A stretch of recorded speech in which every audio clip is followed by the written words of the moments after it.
Good evening, ladies and gentlemen. Welcome to my next episode of my podcast. For those who are viewing this on YouTube, it is cold in the United Kingdom where I am at the moment under house arrest. It is really, really cold, and I am wearing a very warm jacket in the house. I made an effort of just walking out because I'm trying to lose weight, and you would not believe it. I walked back into the house and I have been feeling cold ever since. I am also inundated. I am on Twitter and I am really inundated with, some people think I serve the British Army.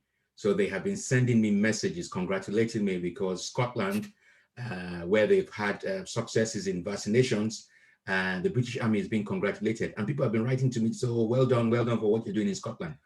I am not in the British Army. I am a Laughter Republic citizen. I just wanted to say that I serve the Laughter Republic Army rather than the British Army. So I don't want people thinking I'm pretending to be a British Army officer. Far from that. But thank you so much for all the downloads. It's really important to mention and say thank you. I am grateful. Without your downloads, there is no encouragement to continue like this. And we are now down to 30 countries have downloaded If Comedians Rule the World with President Obonjo. So it is fantastic. Today's episode, I'm going back to my roots, back to my former country, Nigeria. That is where I am going back to.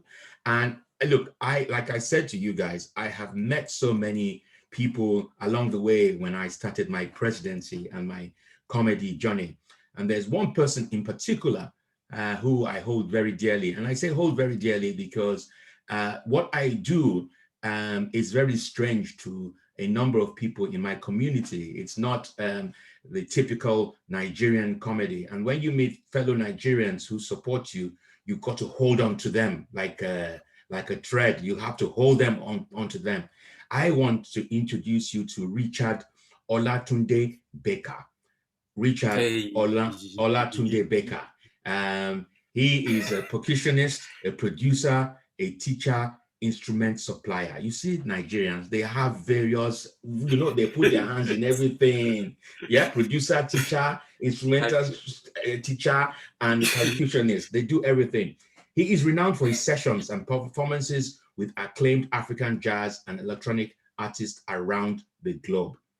Let me read some of his bio because it is very, very important that you get to know Richard. Richard was born and raised in the UK of English-Nigerian heritage. That means he's Britico, he's a Nigeria. That means he holds two passports, the United Kingdom passport, the blue one or the black one, and he also holds the Nigerian passport. I grew up listening to mostly African music and later developed a strong interest in various experimental avant-garde genres.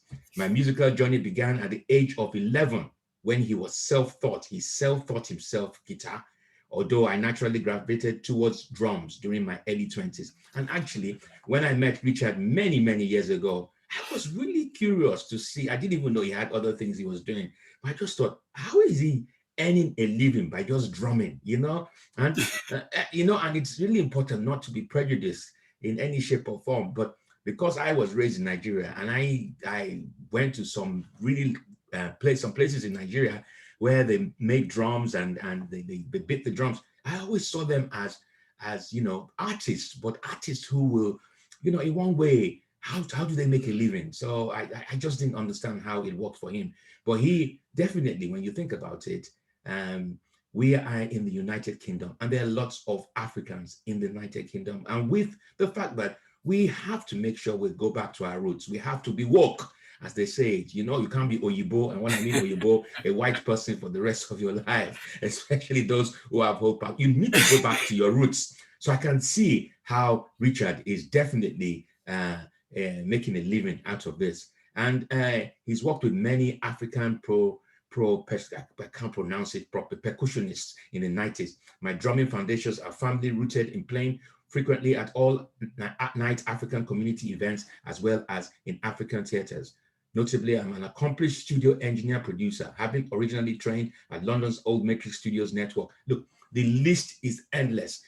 He doesn't have to prove anything to me. He even has testimonials. He's played with the likes of Tony Allen, Mulatu, Astatiki, and Sheun Kuti, Sting. The Sting. Are you serious? The Sting. Wow. Just this recording. Yeah. That's He's not something. African, though. He's not African, but he's but you have to name it. You have to name it. I love to perform, record, and travel and share my enthusiasm with others. Look, with no further ado, I am really pleased in this cold weather in Britain to have Richard Olatunde Baker here. Bawoni, how are you? I'm good, thank you. You know, the way you say I used a little bit, or I greeted him with some Yoruba, the way he responded with Yoruba, that didn't sound Yoruba at all. That just sounded like something else. But look, thanks for your time. I know you're a busy man. We haven't spoken in ages. I met Richard. He came to my show many years ago. Many years ago. He surprised me, and I was really pleased to have him there. And I have followed his journey on social media. Before the lockdown, the first lockdown, we used to talk a lot, and then you know how it's like. People just shut down and have to do what they need to do. So it's good to have you here, Richard. So how's it been? How have you been coping since March of last year? March. Well, we were lucky because there was nice weather. So, and I'm in sort of semi-countryside here, so I could pretend that it wasn't all happening. To be honest, it didn't really. I was kind of all right for the summer, you know, even though the work went down and things. I was in countryside, the weather was good. So for a while I was in denial. And it was fine. But now the cold is setting in and it's tough. You know, there's no touring for us musicians. So it's very tough. But we have Zoom, which helps a bit. Yeah. The Zoom has, I don't know who created Zoom. I never knew about Zoom until the lockdown started. And I remember Skype. I hardly even used Skype, talk less of FB Live. All of a sudden, Zoom. I can imagine that those people who invested in Zoom, you know how much the shares of Zoom is now. They'll be making a killing.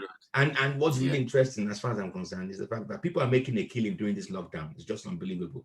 So many people have been completely destroyed by it, and other people are like, keep this going a bit longer. Things, you know, they're making a quite little extra money there. So to say to you, I am the first human being, I think, to go on a dating site, arrange a Zoom date with someone, and the person doesn't show up. Did you get their photograph or just this blank screen? It was just iPad, just an iPad. That's it. It was just blank. She failed to show up. So that's my first Zoom stand up.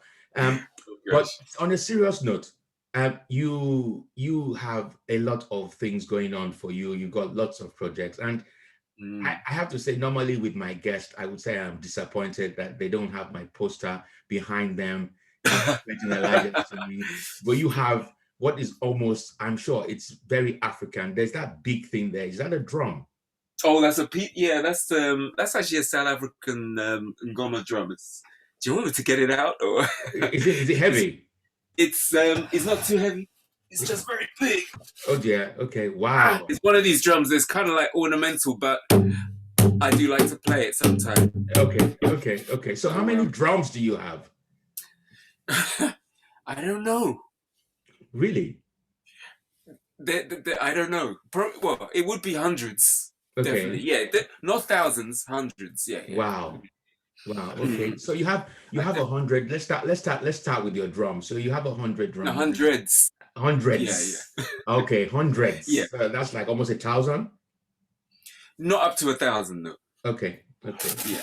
And so are they from different countries?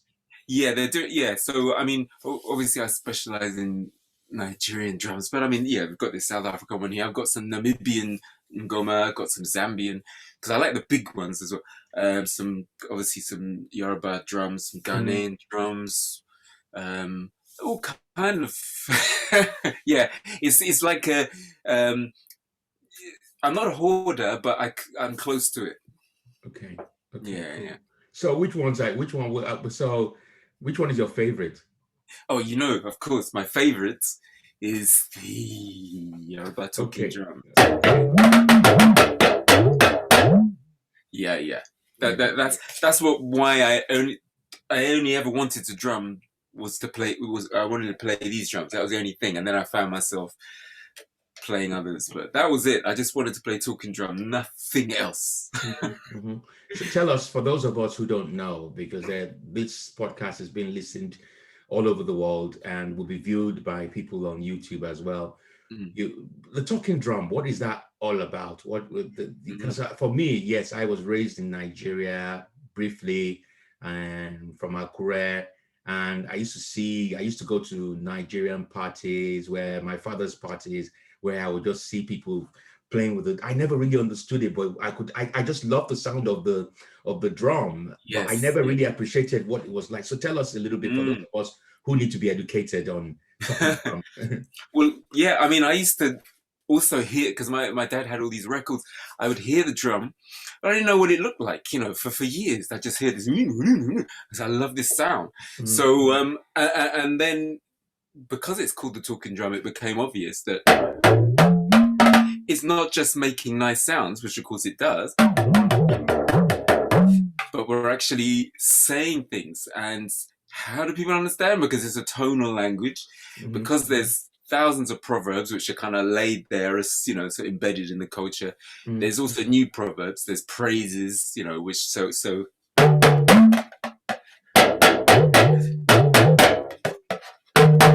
Obato eru oba nimoba. Obato, don't laugh at my Yoruba. But so the drum says stuff. So it's not vaguely saying stuff. It specifically says stuff. But it says it in a musical way. So inside of the music, if it's playing with a band or even if it's just a procession, there's music. And then there could even be a singer, but the drum will be saying something maybe the same as the singer or maybe different. So there's another narrative going on. So it's a narration. It's a narration tool. So the drummer has to know a lot, or people can ask the drummer, "Can you play this?" And you'll play that for them. Is it also that, because I remember when I was growing up, and I listened to it, it felt like it had some kind of spiritual. There were messages, but it seemed to have some kind of spiritual connection as well. Is that what that is about? Because of the way it sounds, it's like it's drawing you in. Yeah, it does that. I think this drum, unlike say the bata drums, which are more spiritually rooted, perhaps, or even though it is, you can play it in a ceremony, it's migrated across genres and across social settings more than say other drums. So this one is, you could say something spiritual, but the drum itself is multi-purpose. It's not necessarily just a spiritual drum. That's why it's become popular, because everybody can play it, even those of us not born into drummers family. As you know, you mentioned the drummers used to see, if you bear the name Agnon in your family name, that means you're from the drummers family. So only those people would play. But now, of course, everybody's playing. Women weren't supposed to play it. Now we've got some amazing female drummers. So it's opened out quite a lot, Are you joking that women were not allowed to play the drums? Why? Rather than being banned from playing them, let's say like with the bata, where it was just not done, it was not encouraged, it was not noticed. So there could have well been some women drummers back in the day, but they wouldn't have been taken seriously. Whereas now, because there's the novelty of a woman playing it, but further than that, there's some good female drummers, Wow. So wow. You also use the word bata drummer. What we're drumming. What's the difference between a talking drum and a bata drumming? Yeah, the bata drum. I mean, I've got some here, but unfortunately they're wrapped up at the moment. Not to worry. Don't worry. They're sort of conical drums, sort of big on one side and small on the other, and you play it sideways. And you have the sort of the fatter face with a deeper sound, and it has some sort of paste on it, sticky paste. And then you beat the other side with a leather, it's called bilala, a leather strip. And those drums are really for Shango. So those are spiritual drums. They're really for the Orisha. And they speak as well, though. Okay. Those drums do speak as well. Perhaps harder to tell what it's saying, but yeah. But am I also right that in terms of the talking drum, it's more of those who they hire them more for if there are social engagements compared to the other drums. Is that Mm. correct? So I remember I used Yeah. to see maybe if someone was arriving at the party and they were very important, then they'll start. I don't even know what they're That's calling right. their name. I'll just hear them. You Yes. know that. Yes. Yeah. It's so yeah. So these like I said, social, funerals, weddings. It's Okay. not that Bata couldn't be there, but because Mm, they have that association more with a spiritual thing, whereas this is a more of a social, okay. become more of a social drum, I guess. Okay. Okay. Yeah, And you play other instruments. So you used to play the guitar, or you still play the guitar, do you? a little bit, just to Okay. get ideas for other things, but not really. I'm not a guitarist. Okay. But why drumming? What inspired you to go into drumming?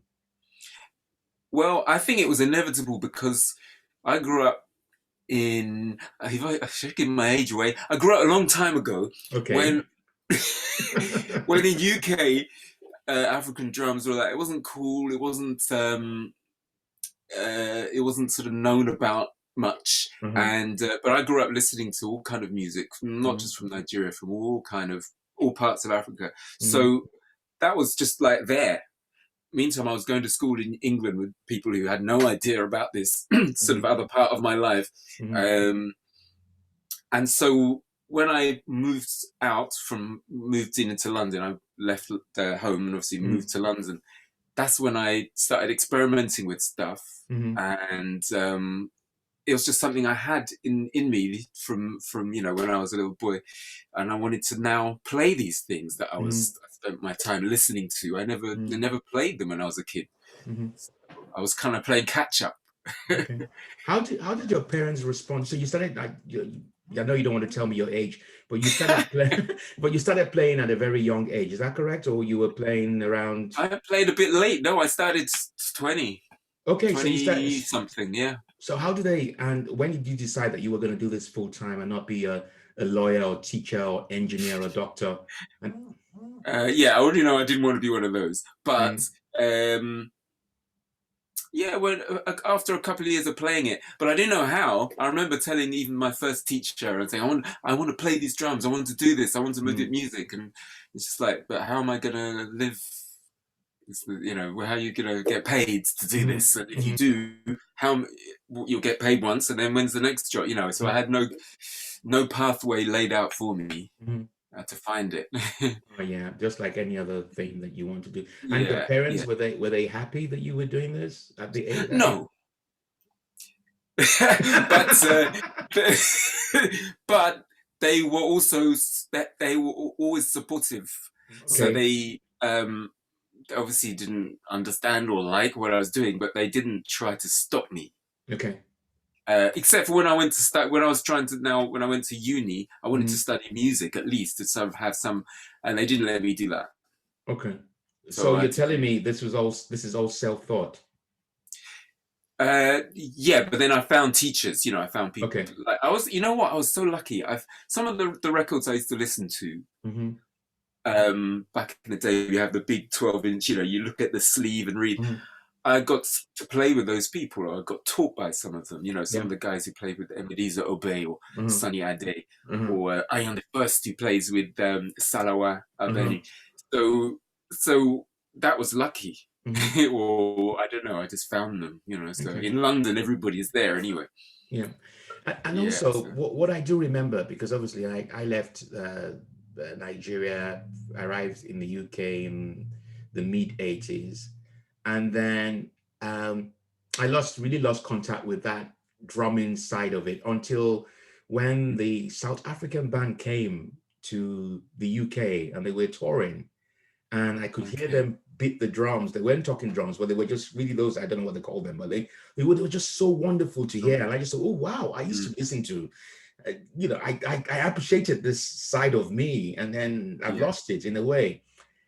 Mm. Is South African drumming more? Does that have more exposure than Nigerian drumming, for example? In the UK, I would still no. I'd say because the Nigerian communities are a lot larger here. It's Mhm. not there aren't South Africans, Yeah. and I can't claim to know about South African drumming, but Yeah.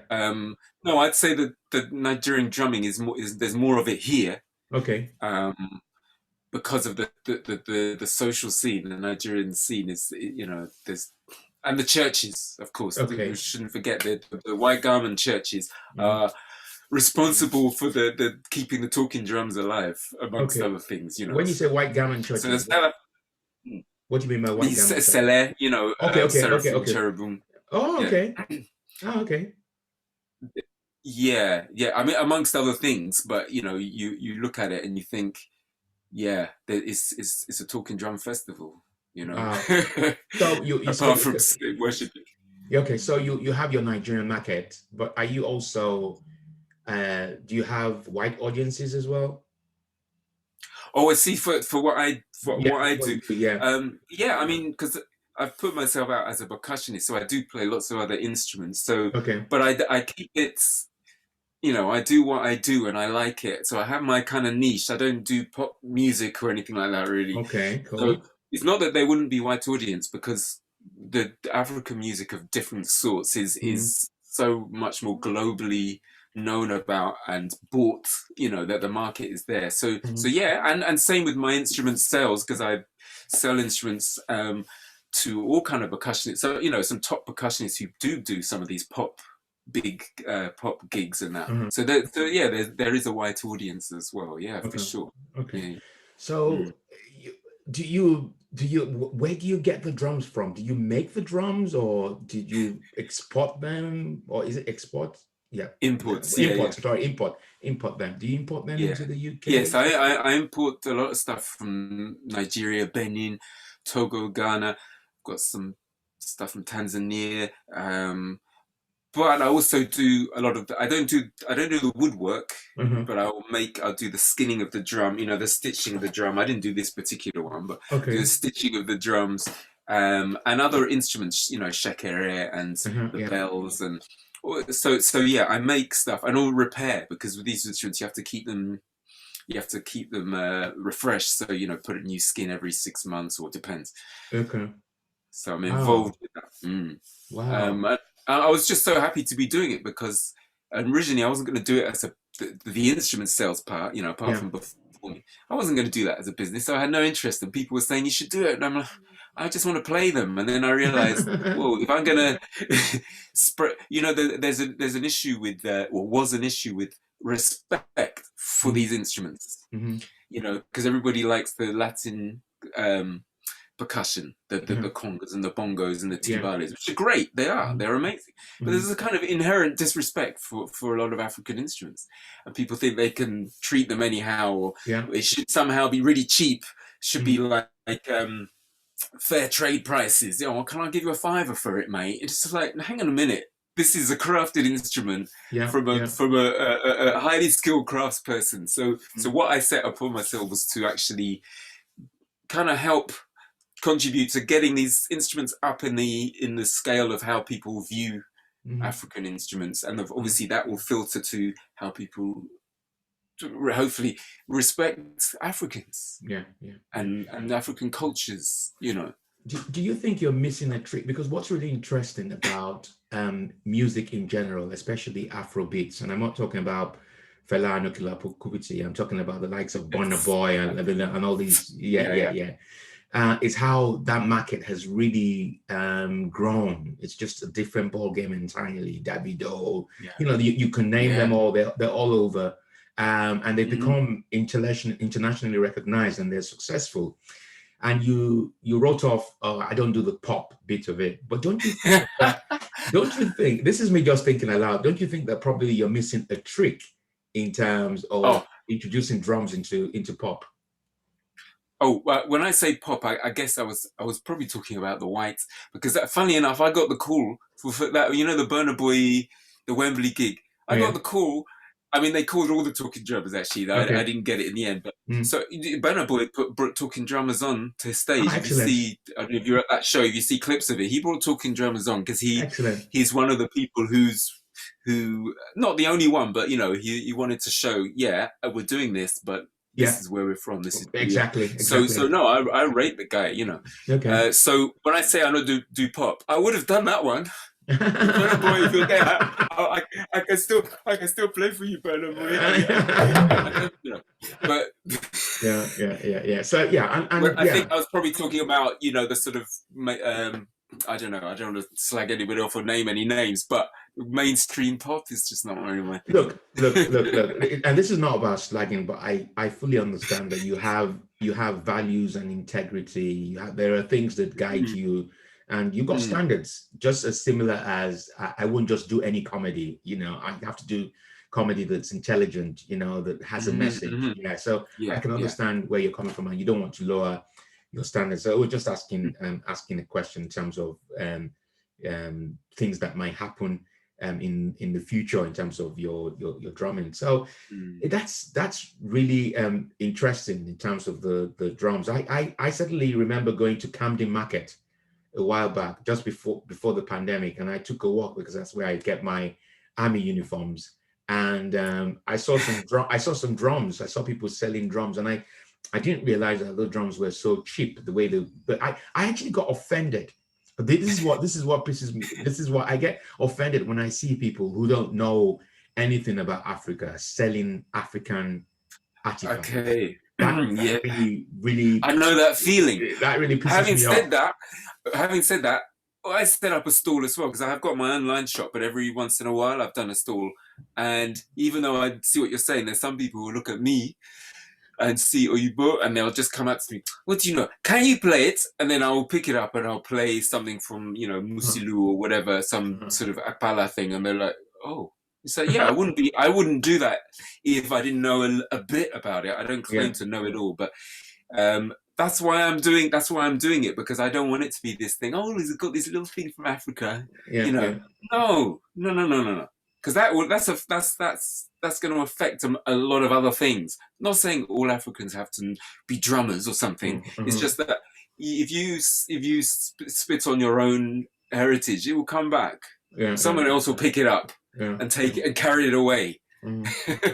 So You know. so you're basically saying to me that when people come to buy your stuff, they just assume that you're Oyibo. And when we walk, for my viewers and listeners, what that means is that he's a mixed race.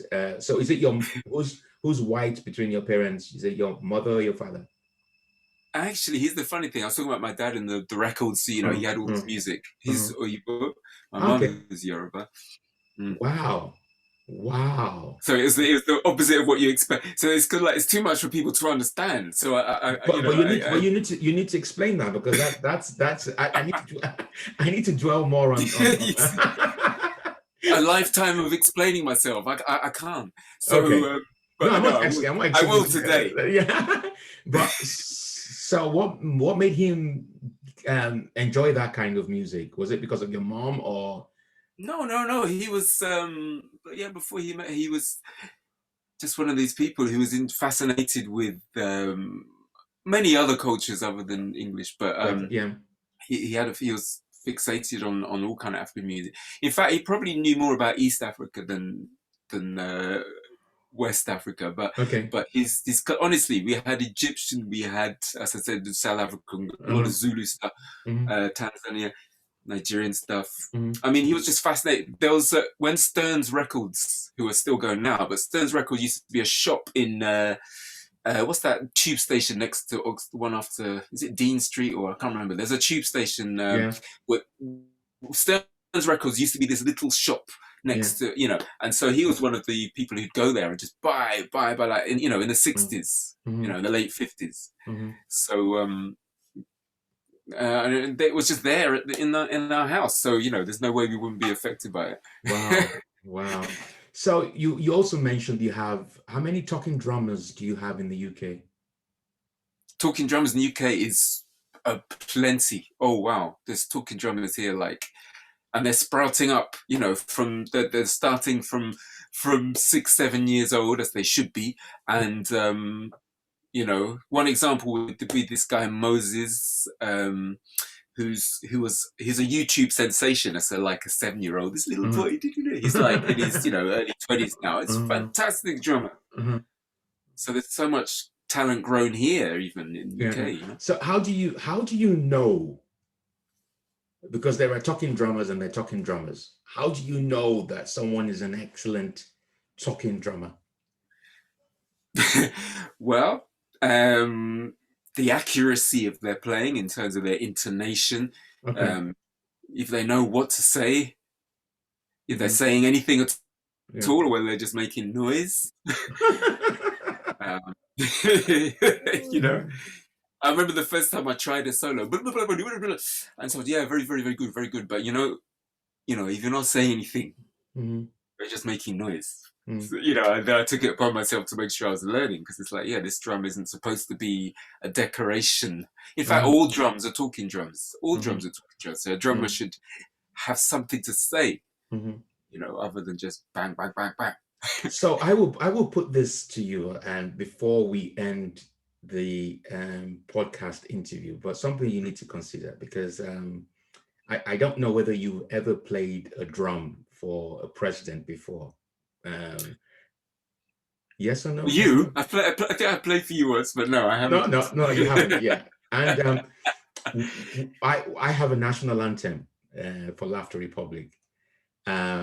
It's going to be really interesting to see how either you play that. I don't know whether you can play that, because that means I have to sing it, or if I was on stage, I'm assuming that I was a real president and it was my inauguration, yeah, like Biden, and I invited you on the day of my inauguration to welcome me to the stage before I give my inauguration address.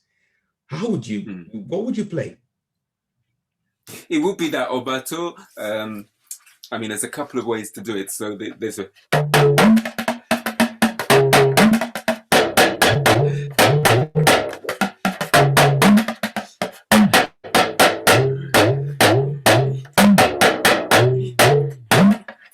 Okay, You'll so hear that one a lot. Yeah, what does that mean? Tell us what that The actually means. obato. Yeah, so it basically was saying that it's only the king that we fear and respect, you know. Wow. Yeah, there's a quite a few like that. Or there's the okay, akpata piti. Mm.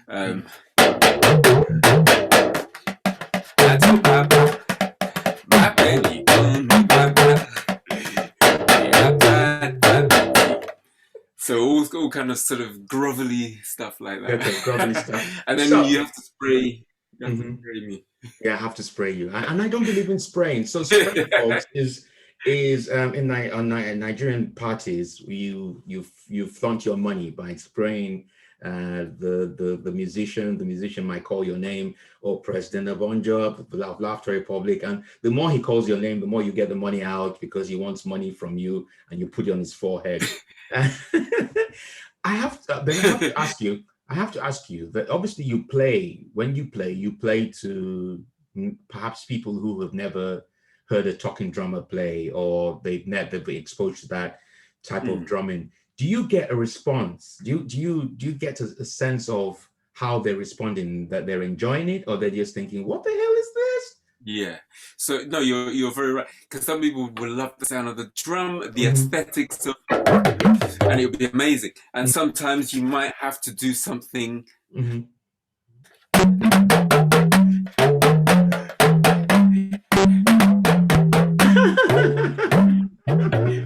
to let them know that the drum is actually doing something else. I'm sorry, that's really funny. Is that what was that one now? London Bridge. That one is London Bridge. Yeah, it's really that. In fact, I believe Sheena Peters had done that a long time ago already. It's a shame what's happened to the comedy industry at the moment. I say the comedy industry, live comedy entertainment, is on a ventilator. But what I used to do, as you know, I used to perform shows in Edinburgh, and it was predominantly a white event, because you hardly had that many black performers there. And I had this idea, and maybe that's something we can talk about as a project for the future, where I have a comedy show, and I want to show my the African side of me, and I have drummers and people dancing. You know, it's like a typical African dictator, not a westernized one. You know, and I've been thinking about you before the lockdown. How can we make that real? But that's something we can talk about outside. Outside this. And I think that would work because I certainly had the people who enjoy my comedy are people who have been to Africa or know about Africa or are curious about Africa, and they tend to embrace it. But that's good. So what are your plans for the future? What are your what apart from the lockdown, you obviously you're not affected by you're affected by the lockdown in terms of live performances, but it hasn't really affected your work. Are you busy? Very busy?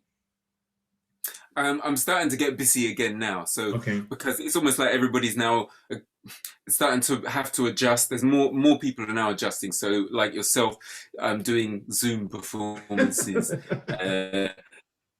and some projects that, you know, and school stuff with schools, you know. I've been into a couple of schools a few months ago. I don't know at the moment, but so more of the same, really, or more, you know, just getting back to but I'm always on the lookout for interesting projects, though. So for the future, you know, not just the same, but I'm looking to expand just more interesting stuff. I've done a little bit of acting as well now, so you know, you might see me. Where? We'll see. EastEnders? Not quite EastEnders. More of the arty kind of stuff, you know. Okay. Oh, cool. Well done. Congratulations. You mentioned schools, and I'm trying to get it in my head. Why would a school hire? I know it's all part of education, but can you just explain why a school will hire you? Is it because it's part of their curriculum to have African culture, or have you seen an emergence? You know, have you seen an increase in your workload because of Black Lives Matters and okay, interesting. Yeah. I mean, sort of like traditionally, this thing, you know, they'll call you in October for Black History Month. Well, I work all year round, so I actually try and get booked as possible. It's not that I don't want to do Black History Month, but it's just like, please, that's just not really, you know. So what schools quite often do international projects. They might have, you know, it could run into all kind of themes. There's one school I do that every year they do a Kirikou Day. I don't even know about the story of Kirikou. It's a Senegalese. It's like a Wolof, and it's been wonderfully cartoonized, and so and it's very popular. So sometimes I'm doing something to fit a school's theme, or it is just general education. You know, it's just sort of they want to find out, do a fun activity, not just talking drums, but other drums. They want to do a fun activity that's going to help with teamwork and discipline, because drumming does all these things that, you know, and that, you know, I'll go back once or maybe twice a year, and I'll be sort of part of their sort of learning process. And obviously it goes into the music curriculum as well, because I teach them music is not just bang, bang, bang, you know, there's a lot more to it. So it actually fits into a lot of categories. Excellent. Yeah. Wow. And these are schools in London, or they're all over the UK?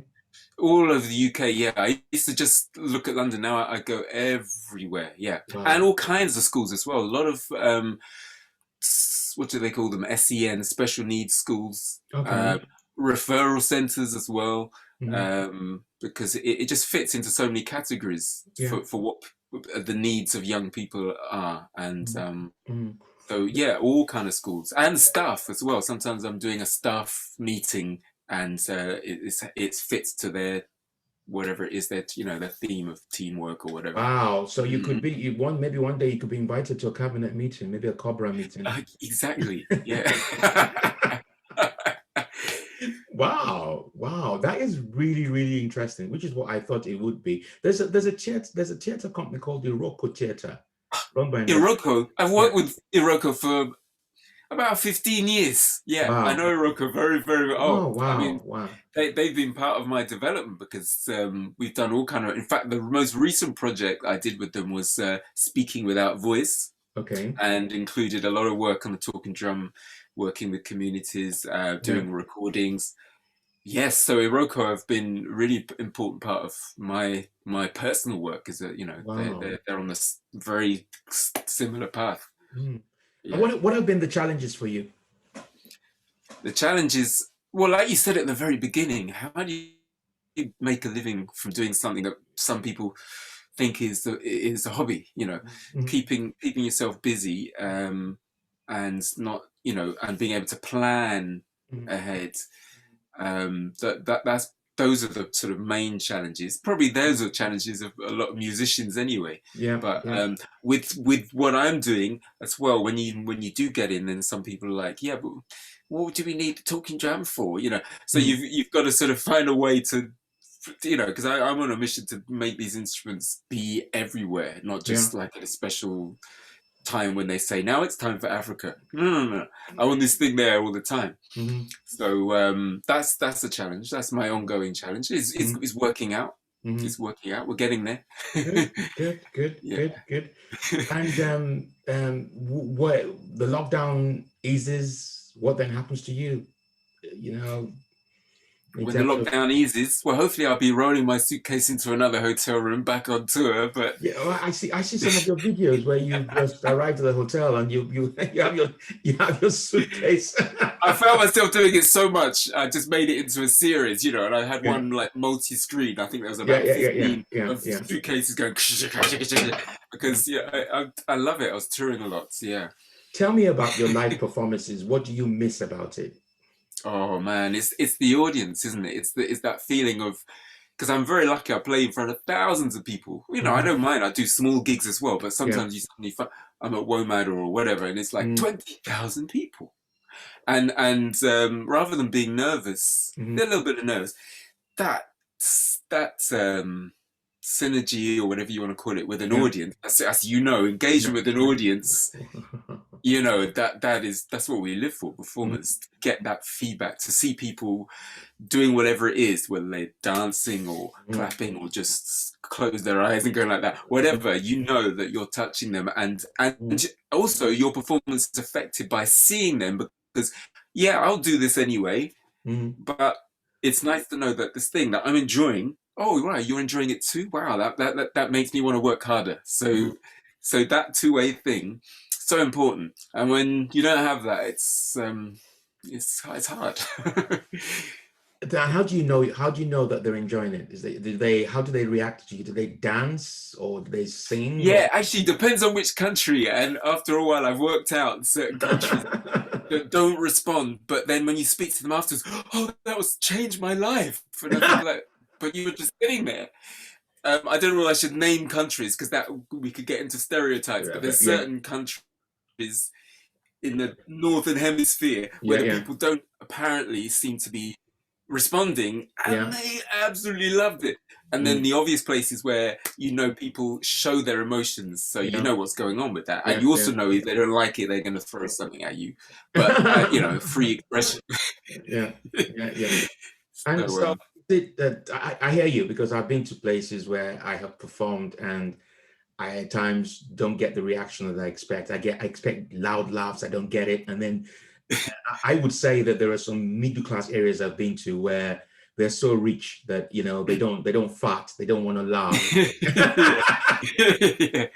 They just see you like a work of art that they want to admire, like Picasso. That's right. Yes, yeah, they've come to look at you. They come to look at Yeah. you, and then as you're about to leave, oh my God, you changed my life. That was fantastic. And you're thinking, what? You didn't respond. So Yeah. that's really interesting. So next question in terms of because what happens in the comedy industry, especially if you're not on tour yet, Mm, is that you go through the comedy promoters to book you for events. Do you have something right. similar in the talking drum industry, or how do you get gigs? Yeah. How do you get gigs? Is by knowing people. Yeah. You know, when I think of my best gigs that got me, and then as soon as you get one, the main thing is as soon as you get one, that one thing, just don't f it up, Yeah. and you'll get another, and then you're in. Uh-huh. But how do you get it? You just get it by putting yourself out there, by just going. You Mm, know, so if you're a singer, you go to open mic nights. If mm, you just go out, be mm, seen. mm, mm, You know, and get good, practice yeah. your instrument, get Mm, good, and don't be too difficult to work with. Turn up on time. Yeah. Don't have an attitude. Yeah, Don't there have a you go. silly attitude, but also you Yeah. shouldn't let people push you around and say, "Oh, sorry, I only got £5. Sorry." Yeah, No, yeah, no, yeah, you've yeah. got to get paid. Yeah. Although, actually, when I first started, I'd be happy to I'll do it for nothing. Yeah, I know. You have to. You have to start from somewhere. Let's talk about your name. And what's really interesting when I look at your website, so I know you're Richard, but you're also Olatunde Baker. And the way the Olatunde is not necessarily spelled, but there are some, I don't know what they are, but they look like. The the tonal Yeah, the marks. toner max. What are those? That's for the because it's a tonal language. So the letter O Yeah. is O, but if it's got a dot underneath, it's O. Okay. So, and then the tone that goes. This is interesting because I'm also a Yoruba student. As much as I do all this, I still have lessons. Yeah. So I'm like teaching somebody. So the accents that go up point from the bottom left to right, going up. That's an high tone. If it has no accent above a letter, that means it's a mid-tone. And if the accent starts from the left at the top and goes down, then it's a low tone. So so you see the name Olatunde. So it's not Olatunde. Yeah. Olatunde. So that guides you in pronouncing it. Okay, and what does that mean? How is that different from Babatunde? Babatunde, his father returns. Olatunde, Ola is wealth in quite a sort of wide sense. Wealth, it could be money, it could be wisdom, it could be so many things. So Ola, and then Tunde is the return of, comes back. That's actually my, it's in my family name, grandfather's name, my uncle's name as well. And it means wealth has returned. It's almost like it's sort of like, it's a little bit like a kind of reincarnation thing, when you say mother has returned or someone has returned, it's like, that child, you're naming them after their ancestor, and they're going to take on some characteristics of that person, So yeah, it's a lot of in the meanings of the names. So on the basis that you if I heard you correctly, you started playing the drums when you came here. Is that correct? Yeah, no, I was born here. Britico, remember Britico English? Okay. So do you have, okay? I don't know why I thought. I knew you were born here, but I thought maybe you went back like I did. So you never been back to Nigeria? Not to live. No, I've been to Nigeria and I learned some stuff drumming there as well. But most of the time is here. Yeah. So the question now is: so you're what you call a diasporian talking drummer? Yeah. So if you went back and you played the drum to those, Yoruba talking drummers who, with all their history, how do you think they will respond? Would they? Well, I have. Oh, excellent. And they love it because they obviously they're shocked. But then they also know that I'm not doing it for a novelty. They know that I'm serious about it, and I'm not bad at it. So they kind of like it. Wow. They'll laugh in out of surprise. So because the reason I'm asking this question is especially for people who were born here and who've never gone back home, they're always seen as almost like foreigners. Even though you're Nigerian, they and it's how they you can feel it at times that they, not that they don't accept you, they just I know Igbo boy, you're an Englishman. Yeah, of course. I can tell from the way you walk, even you with your complexion. From the way you walk, as soon as you get off the plane, they know there's no point pretending that you live. No, they call me Ajebota. Even when I was in Nigeria, when I went back, I was called Ajebota. And before I left, look, it has been fantastic. It is obvious that I've enjoyed talking to you because we've gone past an hour. An hour just goes that quickly. This is your opportunity to let my viewers and listeners know where to find you and for you to sell your business or your product or whatever it is. Where your social media handles, where can they find you? Do you do online events as well where people can come and watch you Yes, play? yeah, or online lessons. Yeah, so it's Richard Olatunde, Mhm. OLATUNDE .com. Yeah, richardolatunde.com. yeah. That's where, from my website, you can see all Okay. my social media as well. On Yeah, social medias as well. Yeah. yeah. Look, this has been great. I haven't spoken to my cabinet ministers yet, but I will say this. I will let them know Monday morning that I have appointed you officially as my official talking drummer for Laughter Fab. Republic. So I want you to, if you don't mind, playing us out, and we Of should, course. yeah, just play something Yeah, powerful. I'll say goodbye. I'll say I want to. Okay, okay, okay.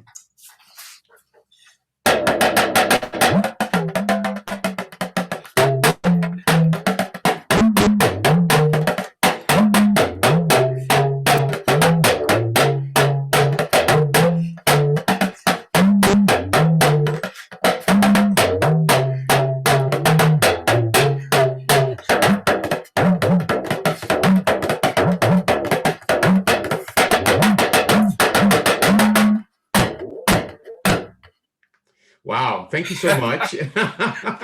I've almost felt like getting up and dancing, but I'm still Yeah, you feeling a should. bit cold. I should have. We should do, we should do a video. We should do a comedy video sketch when the time is Definitely. right. But look, Richard, thank you so much for joining me. I know you've been busy, so I really appreciate. And this has been an education for me and my listeners and viewers from all over the world. You have been listening to Richard Olatunde Baker, a Nigerian UK artist, instrumental, school teacher, the whole works. And it's been an education for me. I feel like I've gone back to my roots, back to Yoruba land, learning a few things that I haven't forgotten, but just to remember that I am a Yoruba man. So thank you so much, and see you soon. Thank you very Yes. much. Thank Thank you. you. Thank you. Bye. Bye bye.